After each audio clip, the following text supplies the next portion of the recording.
Read the passage and answer questions. Mətni oxuyun və sualları cavablandırın. The Great Fire of London was a massive fire that spread across the central parts of London in 1666. Böyük London yanğını 1666-cı ildə Londonun mərkəzi hissələrində yayılan böyük bir yanğın idi. It began in a small bakery on Pudding Lane on the morning of September 2nd. O, sentyabrın 2-si səhər saatlarında Pudding Lane'də balaca bir çörək mağazasında başlamışdır. Yəni çörəkçidə başlamışdır. The fire quickly spread because most buildings in London were made of wood and built close together. Yanğın sürətli bir şəkildə yayıldı, çünki Londondakı əksər binalar bir-birinə yaxın şəkildə və ağacdan tikilmişdi. Strong winds helped the flames move rapidly from house to house. Güclü külək burada yanğın alovlarının sürətli bir şəkildə evlərdən evə doğru yayılmasına köməklik göstərdi.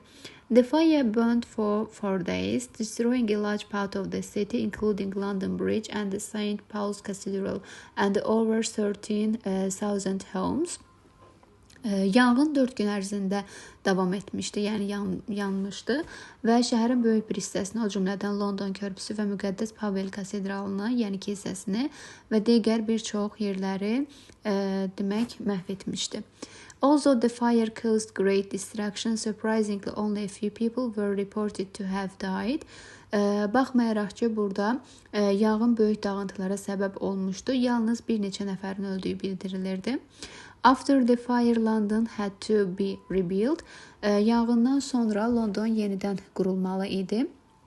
Then new houses were built with bricks and stones instead of wood to prevent future fires. Gələcək yanğınların qarşısını almaq üçün artıq yeni evlər taxta əvəzinə kərpic və daşla tikilirdi. This led to many changes in how buildings were constructed. Bu artıq demək binaların inşasında bir çox dəyişikliklərə səbəb oldu. Sir Christopher Wren designed many new buildings including St. Paul's Cathedral. Sir, yəni Christopher Wren bir çox yeni binaları, o cümlədən Müqəddəs Paul kilsəsini dizayn etdi. Yəni təkrarən tikmişdi. New Great Fire of London remains one of the most famous events in the city's history, showing how disaster can lead to important changes in society. Qeyd olunur ki, Böyük London yanğını şəhər tarixində fəlakətlərin necə olduğunu göstərən ən məşhur hadisələrdən biri olaraq qalır və həmçinin cəmiyyətdə mühüm dəyişikliklərə səbəb ola bilər. Biz indi mətnlə əlaqəli ilk sualımıza diqqət edək. Burada the passage is mainly about, mətn əsasən nə haqqındadır sualı soruşulur. A variantında how disasters can change society, fəlakətlər cəmiyyəti necə dəyişə bilər? Yəni burada bütün fəlakətlərdən danışmadığı üçün yanlışdır. The history of London Bridge, London körpüsünün tarixi. London körpüsündən sadəcə bir cümlə daxilində keçir ki, yəni ikinci paraqrafda.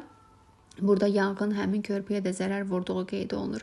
The architecture of Sir Christopher Wren, cənab Christopher Wren'in demək memarlığı.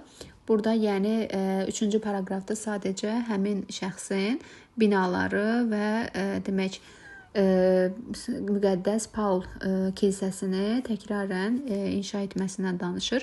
Rebuilding of London after the fire, yanğından sonra Londonun təkrarən tikilib qurulması. Yenə də son paraqrafda bu haqda məlumat var.